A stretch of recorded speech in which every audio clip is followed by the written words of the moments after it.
Witam Państwa bardzo serdecznie na wykładzie pod tytułem Rozwój nauk, medycyna w malarstwie holenderskim. Dzisiejsza prelekcja towarzyszy wspaniałej wystawie pod tytułem Świat Rembrandta, artyści, mieszczanie i odkrywcy. Bardzo Państwa zachęcam, żeby obejrzeć tę ekspozycję. Szczególnie polecam tę część poświęconą nauce, tak by Państwo mogli tutaj przyjść osobiście i obejrzeć ten wspaniały, realistyczny obraz tego oto naukowca. Punktem wyjścia w dzisiejszych rozważaniach będzie przede wszystkim słynny obraz Rembrandta, lekcja anatomii doktora Tulpa. Bez wątpienia jest to jeden z najsłynniejszych obrazów w malarstwie nowożytnym i muszę przyznać najczęściej reprodukowany. To malowidło także wspaniale łączy świat medycyny ze światem sztuki. Niektórzy turyści jeżdżą specjalnie do Hagi, by obejrzeć to wspaniałe arcydzieło, a przez samych mieszkańców miasta obraz ten bardzo często nazywany jest nawet 8. cudem świata. Z malowidłem tym wiąże się także wiele wspaniałych historii, anegdot, które dzisiaj przedstawię.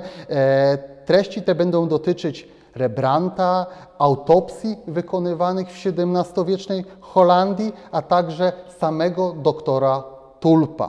Muszę też od razu przyznać, że podobnych obrazów w malarstwie holenderskim jest dużo więcej. No i dzisiaj je Państwu postaram się zaprezentować. Rembrandt w momencie namalowania lekcji anatomii doktora Tulpa miał 25 lat, więc był w miarę młodym człowiekiem, ale już ukształtowanym artystycznie i był dość dobrze znany w Amsterdamie, dokąd przeniósł się całkiem niedawno. W mieście tym miał swoją pracownię i powolutku sypały się pierwsze zamówienia od ważnych organizacji i od ważnych stowarzyszeń. Przed namalowaniem tego słynnego malowidła anatomicznego Rembrandt popełnił obraz o tytule Jeremiasz lamentujący nad zniszczeniem Jerozolimy, który Państwu tutaj prezentuję na tej oto prezentacji i już patrząc na to arcydzieło, mogą Państwo zobaczyć, jak wspaniale posługiwał się światłem, jak bacznie i szczegółowo zwracał uwagę na fizjonomię ciała człowieka, no i jak był tak naprawdę doskonałym już wówczas artystą. Więc lekcja anatomii doktora Tulpa powstała 2 lata później. Widzą Państwo tutaj w zbliżeniu podpis artysty, jego sygnaturę, więc też musimy przyznać, że Rembrandt sam sobie już tutaj podkreślał, zdawał sobie sprawę ze swojego sukcesu i ze swojej wartości. Drugim bohaterem tytułowego, słynnego malowidła jest słynny anatom, słynny chirurg Nicolas Tulp. Tak naprawdę Tulp to tylko jego pseudonim i tak naprawdę ten słynny naukowiec, słynny badacz nazywał się Claes Pieterszoon, natomiast w rodzinie Pieterszonów tulipan był symbolem familii, z tego też powodu pod takim oto pseudonimem jest bardziej znany w sztuce i nauce. Nicolas Tulp znany też jest z wielu odkryć medycznych, które tutaj Państwu postanowiłem wypisać. Jako jeden z pierwszych wykonał na przykład drenaż ropnia, a także trepanacji czaszki w celu usunięcia krwiaka nadtwardówkowego. Opisał także zastawki krętniczo-kątnicze i krążenie limfatyczne i pozostawił też dla przyszłych pokoleń wspaniały opis słynnej choroby Beriberi. Nicolas Tulp także bardzo dużo publikował, wiele jego prac zachowało się do naszych czasów i te prace tak naprawdę prezentują nam po kilku stuleciach obraz chorób, epidemii i medycyny w Niderlandach, a przede wszystkim właśnie w dzisiejszej Holandii w pierwszej i drugiej połowie XVII wieku.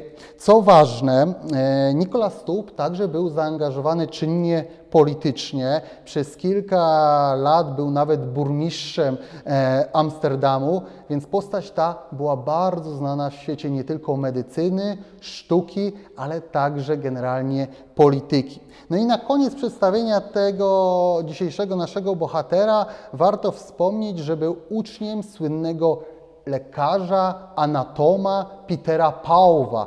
Ten drugi profesor nauczał na słynnej uczelni w Leydzie. I teraz na moment przenieśmy się do XVII-wiecznej Holandii i przedstawmy dwa ważne ośrodki, gdzie nauczano medycyny i gdzie poznawano tajemnice ciała ludzkiego, a później przejdziemy do omówienia szczegółowo słynnej lekcji anatomii doktora Tulpa. Więc pierwszym takim ośrodkiem bez wątpienia była Leyda, gdzie w 1575 roku powstał pierwszy uniwersytet w tej części Europy. Natomiast mniej więcej 20 lat później w Leydzie powstał pierwszy na północ od Alp teatr anatomiczny. I tutaj na tej ilustracji pokazuję Państwu to oto wnętrze.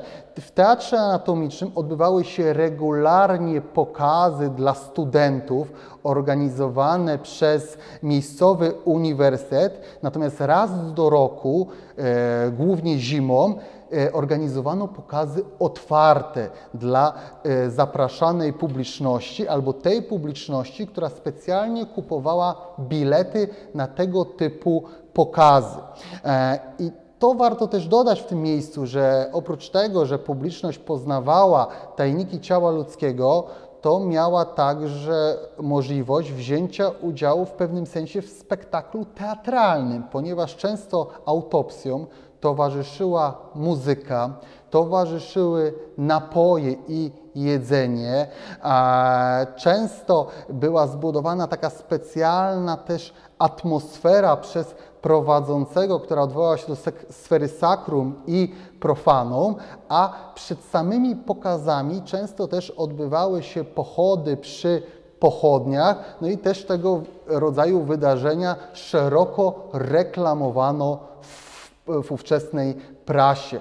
Więc gdybym miał porównać ówczesne wizyty w teatrze anatomicznym przez publiczność z zewnątrz, porównałbym je do dzisiejszej wizyty w filharmonii czy operze. Natomiast latem wnętrza te zamieniały się w muzea, w lapidaria, które prezentowały różnego rodzaju osobliwości, różnego rodzaju przedziwne zabytki, które odwoływały się do symboliki medycznej, do symboliki eschatologicznej. No ta sfera vanitas była tutaj, jak Państwo patrzą na ten obrazek, niezwykle czytelna. Proszę zwrócić uwagę, że te wnętrza były wypełnione szkieletami, były wypełnione krzyżami, były wypełnione klepsydrami, sierpami, więc wszędzie była wyczuwalna ta symbolika śmierci. Kolejnym ważnym ośrodkiem naukowym w Holandii w XVII wieku był bez wątpienia Amsterdam. W mieście tym już w połowie XVII wieku działała gildia chirurgów, tyle że w pierwszej połowie tego stulecia chirurgi działali razem z fryzjerami, działali razem z ludźmi wykonującymi buty, działali razem z ludźmi wykonującymi usługi golarskie i dopiero rozporządzenie królewskie z roku 1552 pozwoliło chirurgom się oficjalnie oddzielić, więc zostali wyłączeni z tych pozostałych grup rzemieślników, których Państwu przed chwilą przedstawiłem. I siedzibą gildii chirurgów, tą najsłynniejszą, przede wszystkim był budynek słynny Nowej Wagi, który znajduje się na słynnym Nowym Placu w Amsterdamie. Gmach ten prezentuje tutaj dzisiejszej widowni po lewej stronie. Ten budynek zachował się do dnia dzisiejszego w Amsterdamie i stanowił dawną część umocnień murów miejskich. Natomiast też trzeba wspomnieć, że ta gildia chirurgów w XVII wieku i na początku XVIII stulecia też trochę wędrowała i przez jakiś czas znajdowała się w takiej niewielkiej kaplicy świętej Małgorzaty. I właśnie w tym wnętrzu, które tutaj prezentuję po prawej stronie, też skonstruowano kolejny teatr anatomiczny i najprawdopodobniej właśnie w tym wnętrzu prowadził sekcję, prowadził autopsję, prezentowany już przeze mnie wcześniej Nicolas Tulp. Warto także wspomnieć, że we wnętrzach administracyjnych tej gildii chirurgów na ścianach wisiały obrazy prezentujące członków tego stowarzyszenia. Obrazy te przypominały inne zbiorowe portrety, które były w nowożytnej Holandii popularne w stowarzyszeniach, w kompaniach wojskowych, w organizacjach Straży Miejskiej i jak Państwo widzą, wszystkie te obrazy, te portrety zbiorowe były zbliżone do siebie.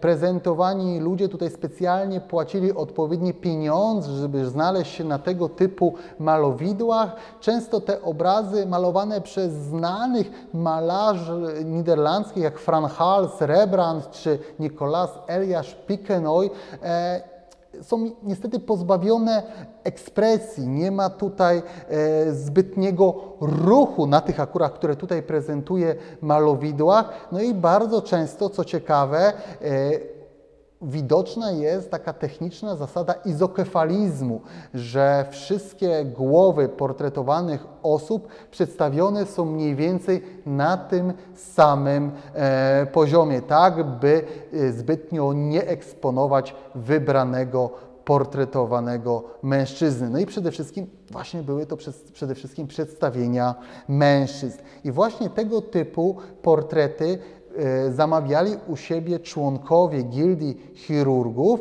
i wiele tych portretów właśnie związanych jest ze światem medycyny. Powróćmy teraz do lekcji anatomii doktora Tulpa i na początku porozmawiajmy o kompozycji. Jak Państwo patrzą na ten obraz, to przede wszystkim zauważamy tutaj formułę, kształt piramidy, takiego trójkąta, którego szczyt głowy, którego wierzchołek wyznacza głowa jednego z asystentów doktora Tulpa. Zwracamy też uwagę, że obraz, patrząc od góry w dół, podzielony jest na dwie części. Po lewej stronie znajdują się właśnie członkowie gildii, którzy biorą udział w tej oto autopsji, natomiast cała prawa część malowidła tak naprawdę skupiona jest jedynie wokół Nicolasa Tulpa, którego postać jest nawet wyeksponowana czarnym kapeluszem. I właśnie ten czarny kapelusz ma zwracać uwagę na najważniejszą postać na tym obrazie.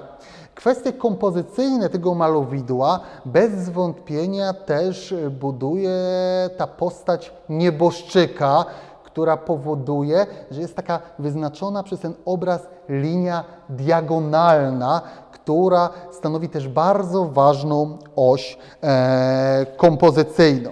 Co ważne, to, że znamy dość dobrze personalia tutaj tych wszystkich osób przedstawionych.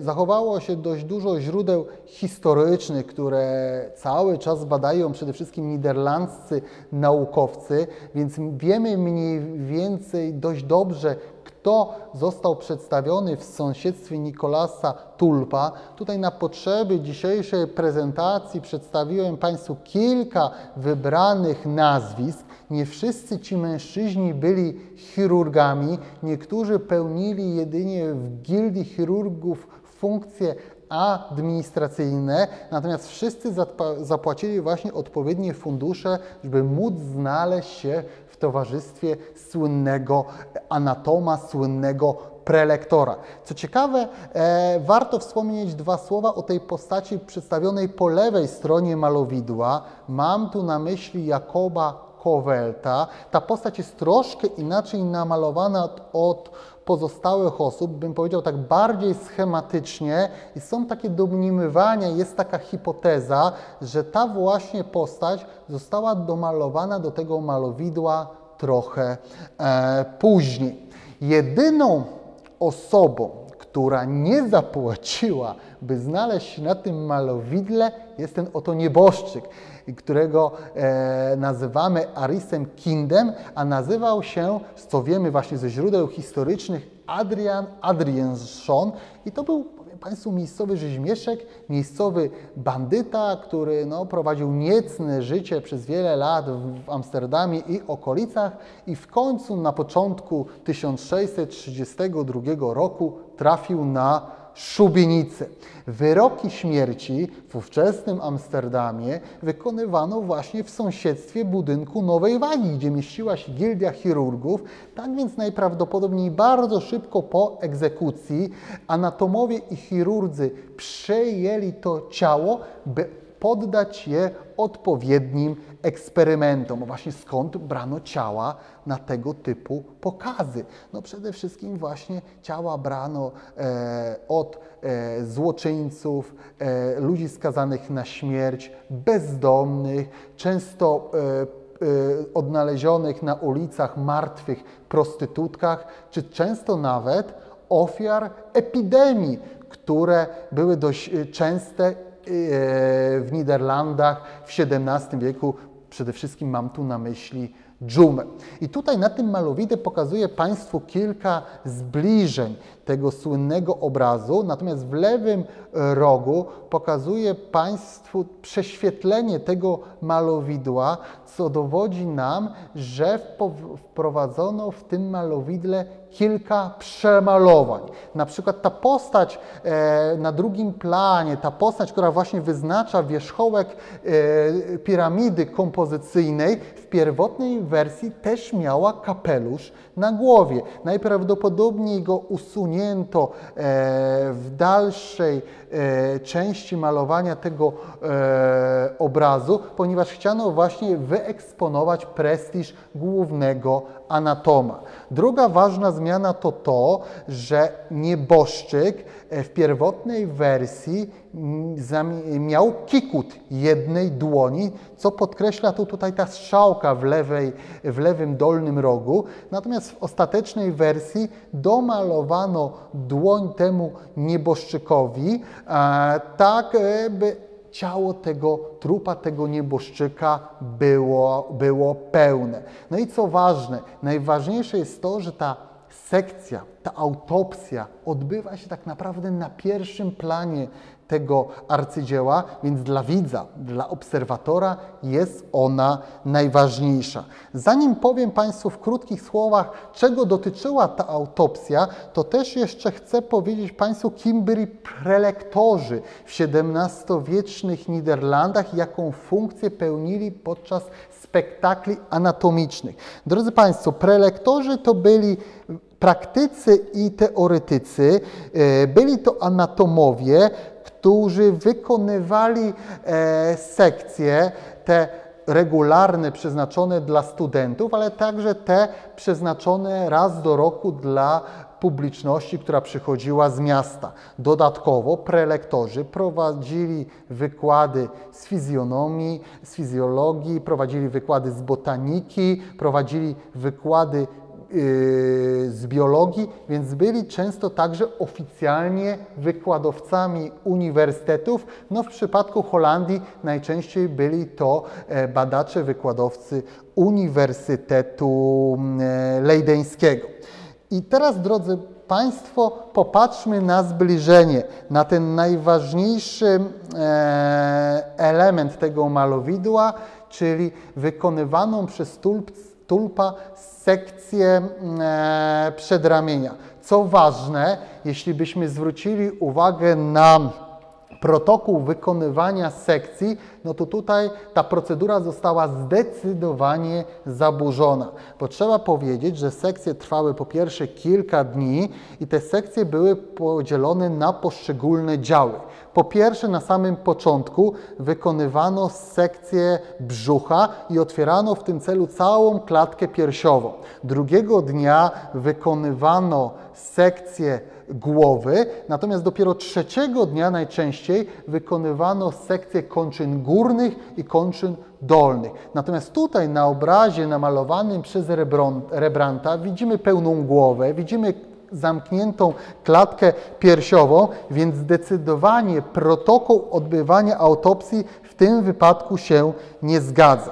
I jak patrzymy tutaj na detale anatomiczne, patrzymy tutaj na szczegóły przedstawione przez malarza, to przede wszystkim widzimy, że w szczypcach trzyma on tak zwany mięsień zginacz powierzchowny palców zakończony 4 ścięgnami.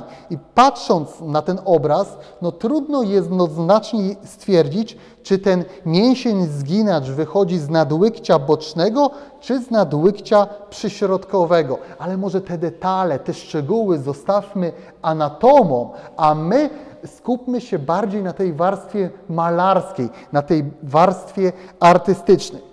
Warto też powiedzieć, drodzy Państwo, że całkiem niedawno, kilkanaście lat temu, w 2006 roku, pracownicy Uniwersytetu w Groningen w 400-lecie urodzin Rembrandta przeprowadzili niesamowity eksperyment, dokonując sekcję zwłok 41-letniego mężczyzny, tak by ustalić ostatecznie wszystkie wątpliwości związane ze słynnym malowidłem Rembrandta. No i co ci współcześni badacze holenderscy ustalili? Ustalili przede wszystkim to, że Rembrandt trochę manipulował z tym malowidłem i bez wątpienia w pewnych miejscach zatarł pewne elementy anatomiczne. Co ważne i to, co warto też podkreślić, Rembrandt też według współczesnych badaczy holenderskich, ale także wszystkich anatomów patrzących na ten obraz, bez wątpienia uprościł budowę anatomiczną ciała, tak by móc zwykłym laikom przedstawić ten tytułowy temat. No to, co ważne, to przede wszystkim właśnie Rembrandt chciał przedstawić generalnie, jak funkcjonuje dłoń człowieka, w jaki sposób człowiek zgina palce. W ten sposób i za pomocą tej swojej idei także w malowidle Lekcja anatomii doktora Tulpa jest też jeden jeszcze niezwykły element. Proszę zwrócić uwagę, że dłoń przeciwna do dłoni trzymającej szczypce porusza się, więc widzą Państwo, że jedną dłonią trzyma ścięgna i mięśnie odpowiadające za ruch dłoni, a drugą wolną dłonią dokonuje ruchów palcami, pokazując właśnie zebranej publiczności, jak działa dłoń i w sumie przedramię człowieka. Jest też taka teoria lansowana i forsowana przez historyków medycyny, że Rembrandt mógł, malując ten słynny obraz, wzorować się na słynnym Andreasie Vesaliuszu, słynnym anatomie, który działał w XVI wieku w Padwie. I tutaj Państwo widzą kartę tytułową najsłynniejszego dzieła Andreasa Vesaliusza De Humani Corporis, na której to karcie ten słynny anatom jest przedstawiony i też naukowo, badawczo zajmuje się przedramieniem ciała ludzkiego. I co ciekawe, na słynnym obrazie Rembrandta w prawym dolnym rogu znajduje się otwarta księga. I w tym przypadku także również wielu badaczy sądzi, że właśnie w tym miejscu tego malowidła Rembrandt przedstawił najprawdopodobniej to najsłynniejsze dzieło związane z anatomią ciała ludzkiego, które zostało wydane w Wenecji w 1543 roku i które zdecydowanie zrewolucjonizowało podejście do medycyny, do nauki, ponieważ udowodniło, że starożytni, słynni medycy, chirurdzy z Rzymu w wielu przypadkach popełniali błędy. Drodzy Państwo, idźmy dalej i teraz przyjrzyjmy się kolejnemu malowidłu Rembrandta, które związane jest z tematyką anatomiczną.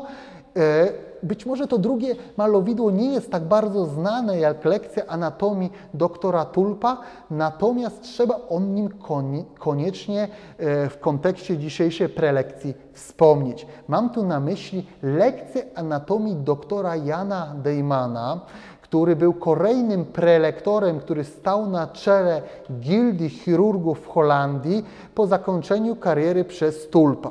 Obraz ten niestety nie zachował się w całości do naszych czasów, ponieważ w roku 1723 roku wybuchł pożar i tylko to kolejne arcydzieło Rembrandta zachowało się do naszych czasów fragmentarycznie, ale pokazuje scenę centralną, scenę, która prezentuje sekcję tym razem wykonywaną na głowie nieboszczyka. W tym wypadku także znamy personalia tego człowieka. Był to niejaki Joris Fontaine, kolejny rzezimieszek z tego wspaniałego miasta nad kanałami. No tyle, że na tym zachowanym obrazie nie widzimy głowy, twarzy Jana Deymana, jedynie widzimy po lewej stronie pełny portret jego asystenta, niejakiego Gisberda Calcona, który trzyma w jednej z dłoni część czaszki, która została już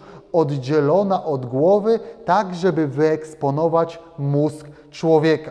W przypadku tego obrazu powiem od razu widowni, że zgadza się protokół przeprowadzania sekcji. Poproszę zwrócić uwagę, że widzimy otwarty brzuch, więc najprawdopodobniej dzień wcześniej ci anatomowie, ci prelektorzy obejrzeli wnętrzności tego człowieka, natomiast podczas drugiego dnia, który właśnie został przez Rembrandta tutaj przedstawiony, prelektor zajął się odsłonięciem tego, co znajduje się pod czaszką człowieka.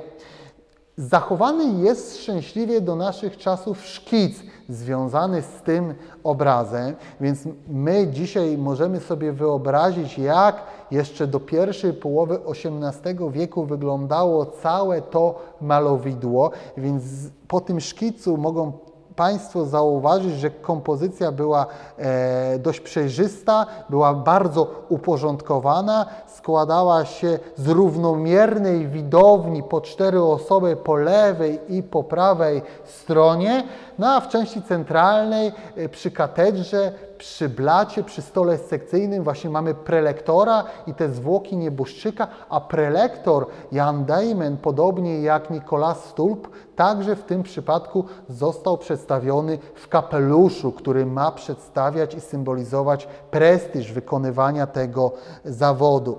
No i też współcześni historycy sztuki pokusili się całkiem niedawno o wykonanie rekonstrukcji tego malowidła, więc najprawdopodobniej tak właśnie ten obraz wyglądał w pierwotnym ujęciu, więc przypominał inne właśnie portrety zbiorowe holenderskich korporacji, stowarzyszeń i związków zawodowych. Drodzy Państwo, teraz zatrzymajmy się dosłownie minutkę czy dwie nad kwestią medyczną związaną z tym malowidłem. Widzimy dwie odsłonięte półkole mózgowe i widzimy tutaj w zachowanym do naszych czasów fragmencie malowidła, że w szczypcach prelektor Deyman trzyma tak zwany sierp mózgu, czyli używając języka łacińskiego taki element anatomiczny zwany falx cerebri. Jest to wypustka opony twardej, która ze względu na swój taki sierpowaty kształt może przypominać właśnie kosę, symbol śmierci, symbol vanitas, na pewno przez wielu także rozpoznawalny jako znak sepulkralny. I także w tym przypadku całkiem niedawno, kilka lat temu, współcześni badacze holenderscy wykonali bardzo podobny eksperyment, wykonując sekcję głowy zmarłej 19-latki, starając się właśnie dotrzeć tak eksperymentalnie, empirycznie do tego sierpu mózgu. I co ci badacze holenderscy ustalili, że tak naprawdę nie jest możliwe, tak jak to Rembrandt przedstawił, tak łatwo wyeksponować właśnie ten niewielki element anatomiczny. Najpierw trzeba byłoby usunąć półkule mózgowe, tak aby ten sierp był widoczny, tak jak to jest tutaj na tym zdjęciu uwidocznione po prawej stronie. Ja mam nadzieję, że te ilustracje nie są dla Państwa zbyt drastyczne, zbyt kontrowersyjne, ale właśnie na tym polega nauka. Nauka, która w tym przypadku jest łączona ze sztuką. Więc też widzimy, że w tym drugim obrazie Rembrandt pewne sprawy natury anatomicznej, natury medycznej zdecydowanie naciągnął, ponieważ chodziło mu o przedstawienie tego symbolu śmierci. Jest też taka pewna hipoteza, która wiąże się z tym, że być może tutaj Rembrandtowi chodziło też o to, by przedstawić dotarcie Dajmana, prelektora anatoma, do szyszynki, która znajduje się wewnątrz głowy, obok mózgu człowieka, ponieważ podobno ten oto element anatomiczny, według wierzeń, według badań XVII-wiecznych badaczy, mógł być siedliskiem duszy. Więc widzą Państwo, że jedno to warstwa malarska w tego typu przedstawieniach, a druga to warstwa symboliczna, która wiąże się ze sferą właśnie wierzeń, przesądów, ale także pewnych poszukiwań właśnie także filozoficznych. I jeszcze chciałbym Państwu zwrócić uwagę na medal, który wybijano w XVII-wiecznej amsterdamskiej gildii chirurgów. Medal taki wręczano najczęściej wybitnym anatomom i widzą Państwo, że na jednej z stron tego numizmatu mamy kościotrupa z klepsydrą i właśnie z kosą. A ta kosa to wyraźnie symbolizuje przemijalność życia ludzkiego, symbolizuje śmierć i można właśnie tę kosę łączyć bardzo łatwo z tym elementem fals cerebri, z tym sierpem mózgu, który Rembrandt przedstawił na drugim swoim malowidle anatomicznym.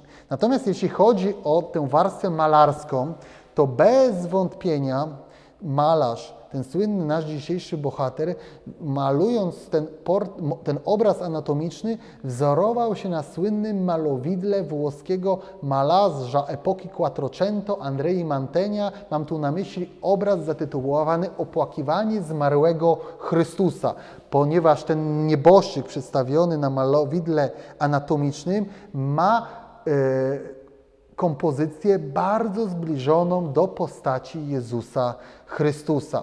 Sam Rembrandt nigdy w Italii nie był, najprawdopodobniej natomiast znał przedstawienia Mantegni z licznych rycin, z licznych grafik, które powtarzały ten schemat, a ryciny te przecież rozpowszechnione były także w XVII-wiecznych Niderlandach. Więc widzą Państwo, że te obrazy są niezwykle ciekawe, potrafią fascynować, a Rembrandt za pomocą tych właśnie malowideł bez wątpienia dotknął wybitnie świata nauki.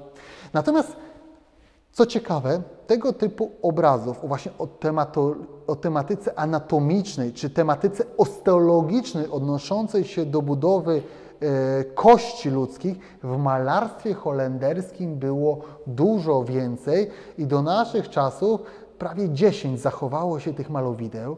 One są zdecydowanie mniej znane, ale chciałbym pokrótce te najważniejsze obrazy Państwu przedstawić. Tak naprawdę najstarszym obrazem z tej serii jest obraz namalowany przez Erta Pietersza w roku 1603, który zatytułowany jest Lekcja anatomii doktora Sebastiana Egbertsza. O samym Pietersie my niewiele wiemy, o malarzu. Wiemy, że przede wszystkim wykonywał portrety właśnie grupowe, bardzo takie realistyczne, ale z drugiej strony też bardzo schematyczne. I także wiemy, że wywodził się właśnie ze słynnej rodziny artystycznej. Malarzem był jego ojciec, jego bracia, więc to był cały biznes, który funkcjonował artystyczny na początku XVII wieku w Amsterdamie. Nie wiemy też wiele o tym doktorze Sebastianie Egbercie, natomiast wiadomo ze źródeł historycznych, że był właśnie prelektorem w gildii chirurgów i właśnie był pierwszym prelektorem, który był portretowany na takich zbiorowych portretach. Tutaj widzimy go w centralnej części tego malowidła. Tym razem nie ma on kapelusza, jedynie jego postać możemy poznać przez te szczypce trzymane w jednej z dłoni.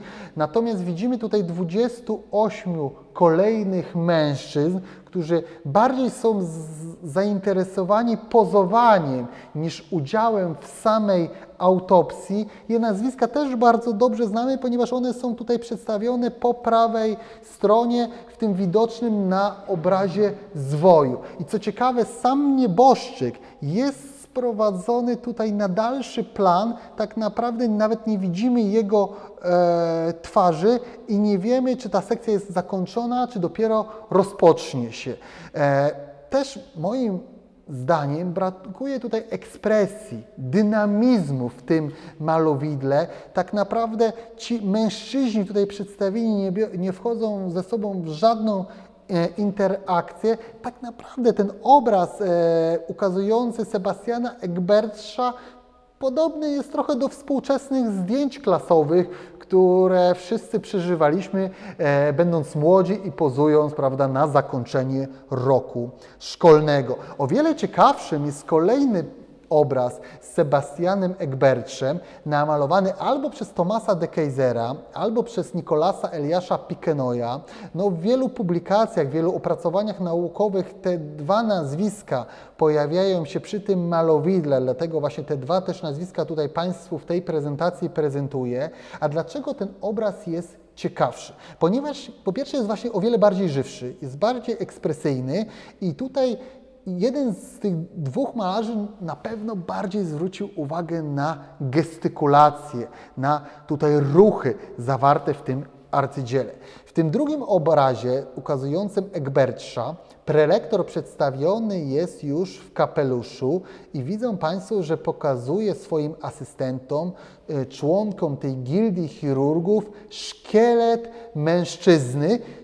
mężczyzny, który co ciekawe tak trochę szyderczo uśmiecha się w stronę anatoma, tak jakby miał wymówić przez te otwarte, nie powiem usta, przez otwartą szczękę słowa memento mori, słowa wspominające, że na każdego z nas na pewnym etapie życia czeka śmierć. Sam prelektor pokazuje tutaj strefę żeber, tak jakby też chciał wspomnieć i tak chciałby pokazać i symbolicznie przedstawić to słynne żebro Adama, które też jest przecież bardzo częstym tematem w malarstwie nowożytnym. Ze źródeł historycznych wiemy także, że ten szkielet tutaj przedstawiony na obrazie, który tak pięknie dzieli to malowidło na dwie równe, prawie symetryczne połowy, należał kiedyś wcześniej do jednego z piratów holenderskich,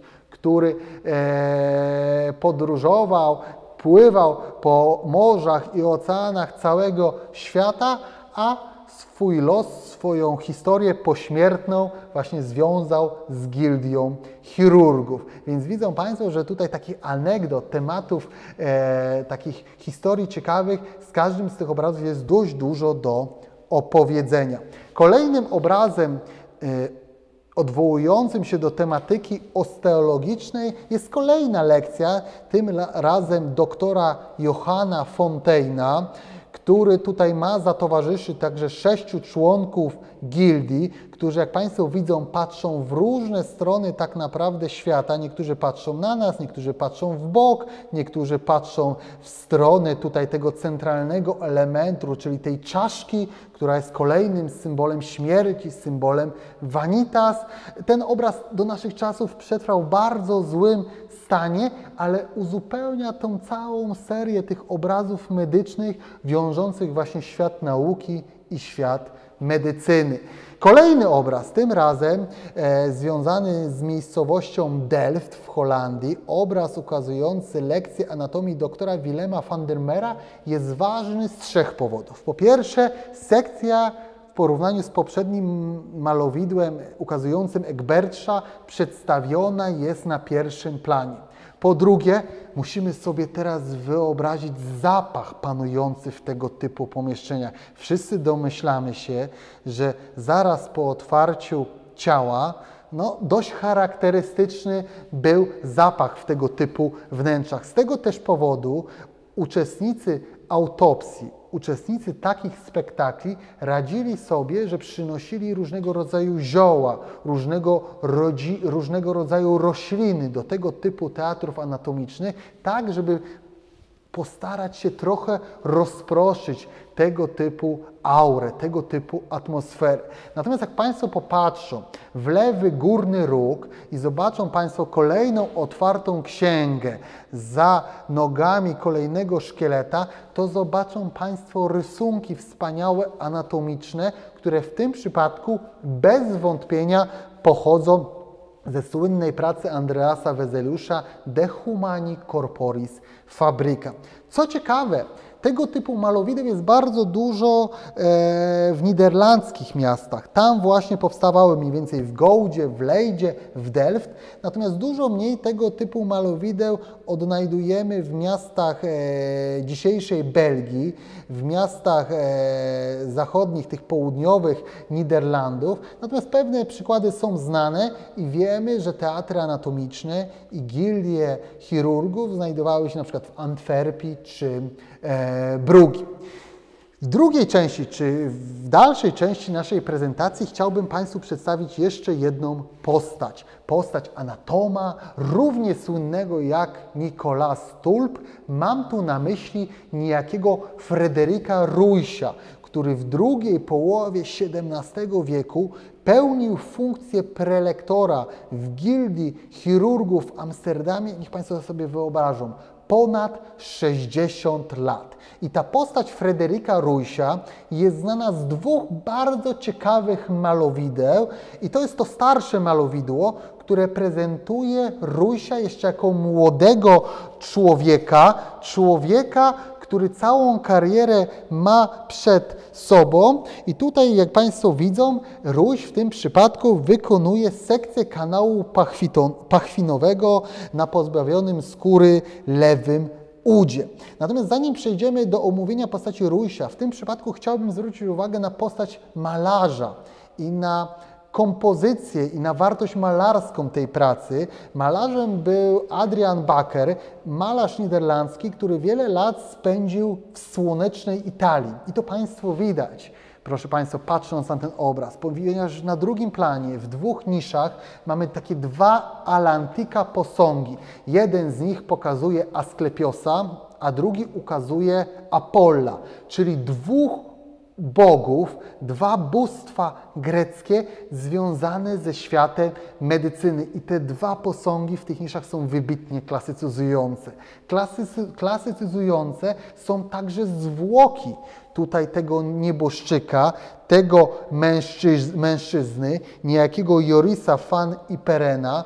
Patrząc na te zwłoki, wydaje nam się, że patrzymy w pewnym sensie na muskularnego, przystojnego Apolla, a to ciało tutaj tego trupa, tego nieboszczyka w pewnym sensie może przypominać ciało wykonane z marmuru w Carrarze, który tak wypełnia wiele muzeów w Rzymie, w Neapolu czy we Florencji. Drodzy Państwo, kim był ten słynny prelektor Fryderyk Ruysch w świecie medycyny drugiej połowy XVII wieku w Niderlandach? Po pierwsze, to co dzisiaj by niektórzy powiedzieli, to był w pewnym sensie szarlatan, a niektórzy mogliby go nazwać nawet XVII-wiecznym doktorem Frankensteinem. Dlaczego odważyłem się użyć takich dwóch w miarę odważnych terminów? Ponieważ Fryderyk Ruysch osiągnął bardzo dużo w medycynie. Wymieniając jego takie najważniejsze dokonania, to trzeba wspomnieć, że dzięki jego badaniom na pewno wzrosła wiedza na temat układu krążenia u płodów.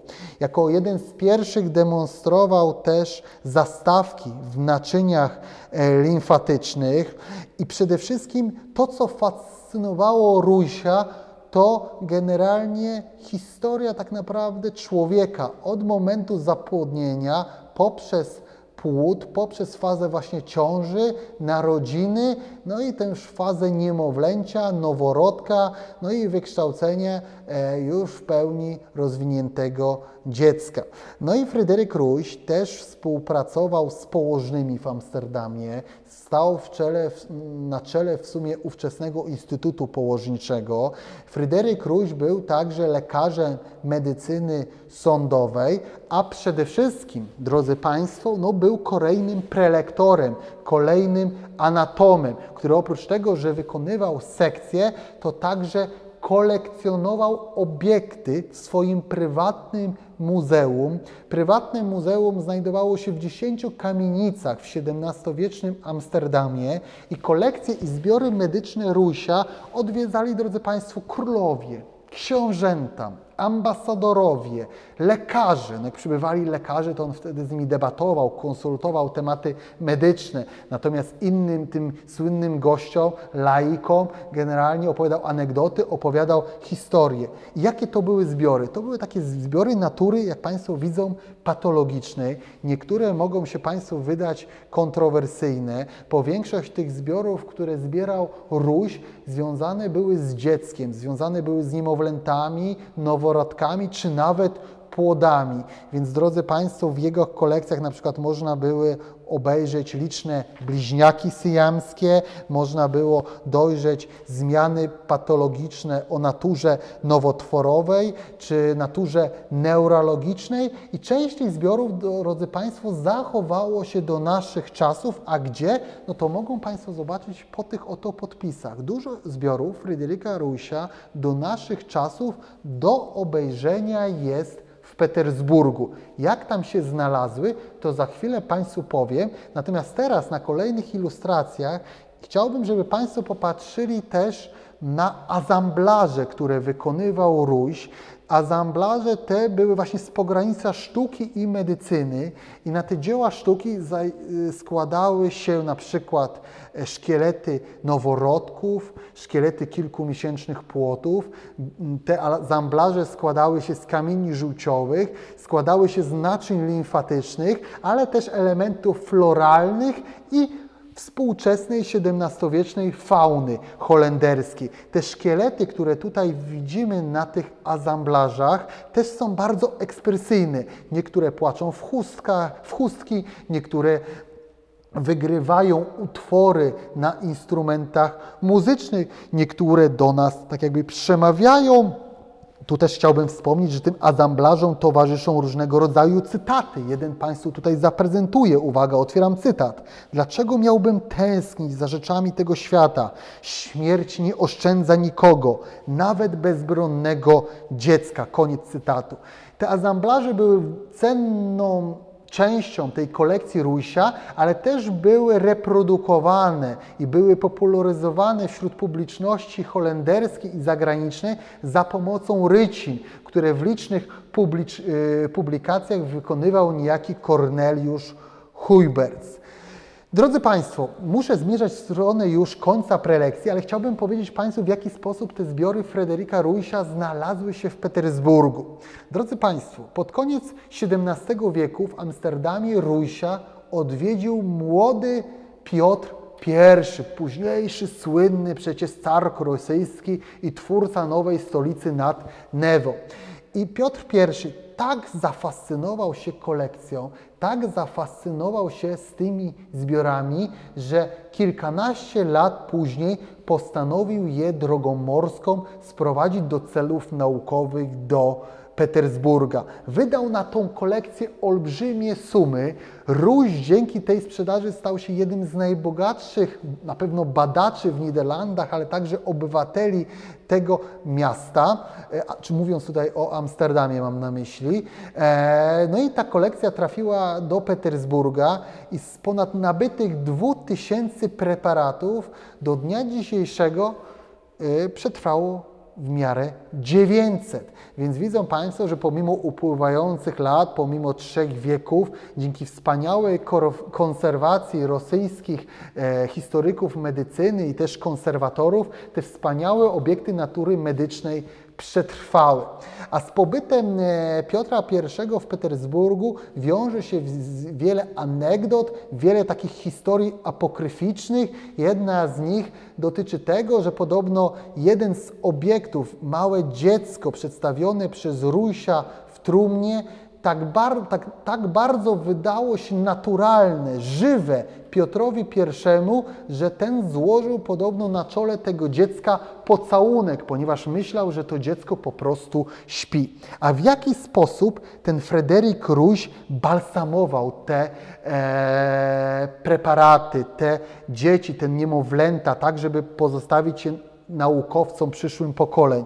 Używał do tego, proszę Państwa, łoju, lawendy, czarnego pieprzu, brandy i gliceryny i te wszystkie materiały, te wszystkie środki wszczepiał, wpuszczał do naczyń limfatycznych, tak że te preparaty przez wiele dziesiątków lat, przez wiele dekad jeszcze mogły wydawać się żywe i naturalne. W tej wielkiej historii związanej z Rójsiem jest także wątek polski, bo jak Rójś sprzedał kolekcję do Petersburgu, to na nowo zaczął kolekcjonować kolejne preparaty i podobno tą drugą kolekcję nabył król Polski August III, tyle że przekazał ją ponoć na Uniwersytet w Wittenberdze.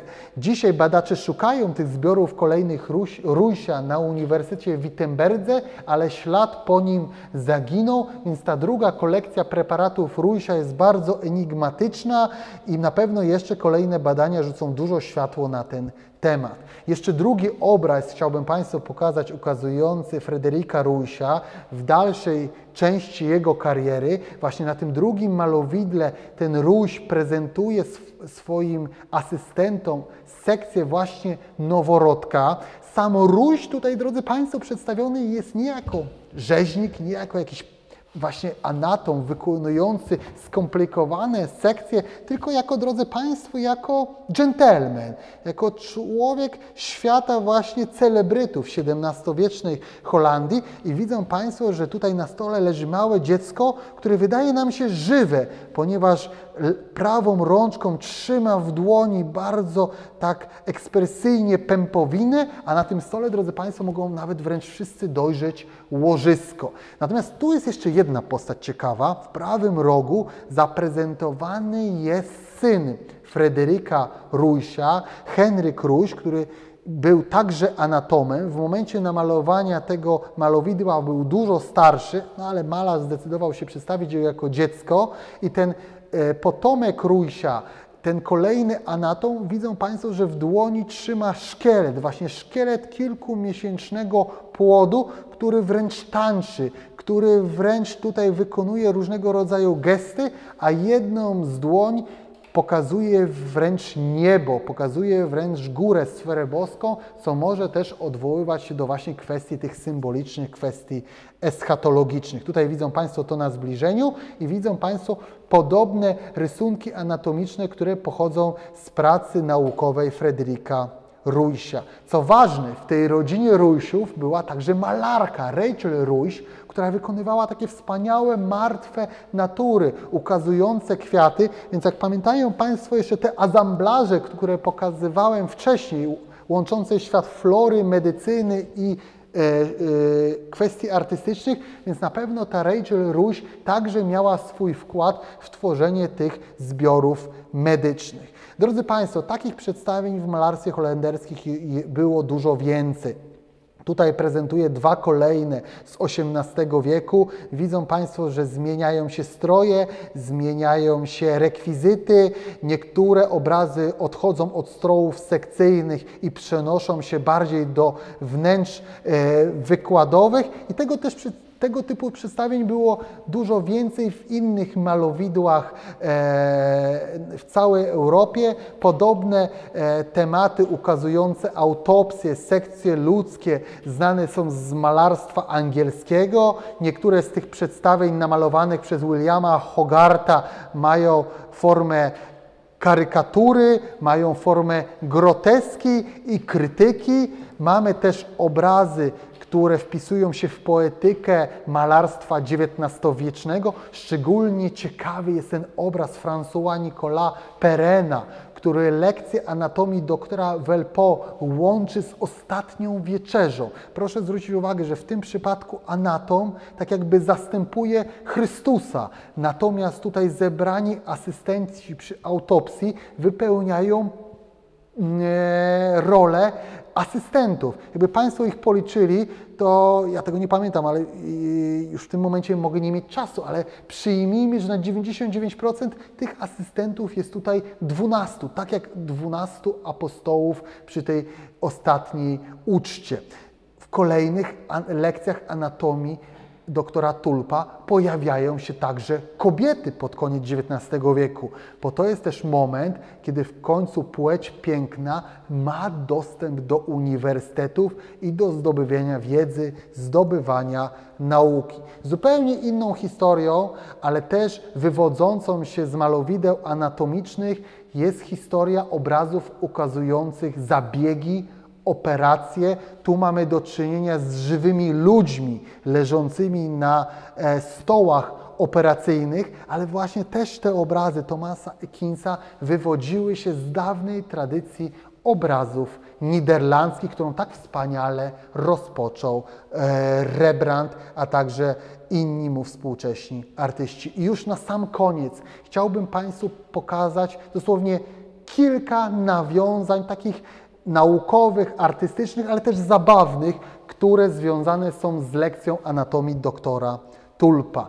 Już w połowie XIX wieku słynny malarz paryski Edouard Manet podczas pobytu w Hadze zachwycał się słynnym arcydziełem Rembrandta i wykonał taki piękny szkic barwny, który dokładnie powtarza schemat, kompozycję i schemat z Nicolasem Tulpem w czarnym kapeluszu. Natomiast w czasach najbliższych, w czasach nam współczesnych, pewien malarz południowoafrykański Damaso, wykorzystując kompozycję z lekcji anatomii doktora Tulpa, omówił bardzo trudne tematy związane z kwestiami społecznymi, kwestiami apartheidu, kwestiami medycznymi w Republice Południowej Afryki. I widzą Państwo tutaj w twarzach tych asystentów Nicolasa Tulpa mamy słynnych polityków południowoafrykańskich, a na stole sekcyjnym leży w roli nieboszczyka sam prezydent Mandela. Natomiast Nicolasem Tulpem w tym przypadku jest młody chłopiec zakażony wirusem HIV, który bardzo dzielnie, bardzo odważnie na jednej z konferencji na temat AIDS przemawiał do zebranej publiczności, wzruszając cały świat. No niestety ten młody chłopiec potem umarł, ale dzięki temu malowidłu także został na zawsze unieśmiertelniony. No i widzą Państwo, ile też w świecie internetu, w świecie współczesnym powstaje memów związanych z tym malowidłem. Te memy dotyczą świata informatyki, świata dzieci, świata filmu. Wszystkie są bardzo zabawne. Temat jest tak złożony, tak rozbudowany, że pewnie sami Państwo dorzuciliby podobnych wiele ilustracji.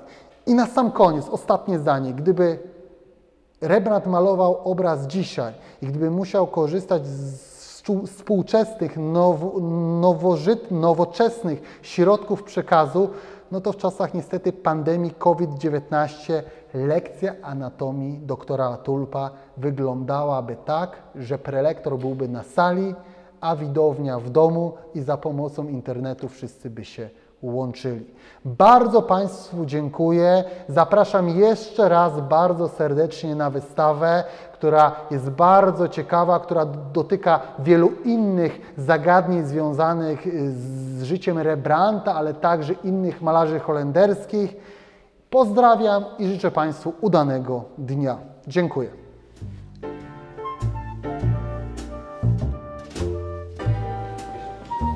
Dobrze.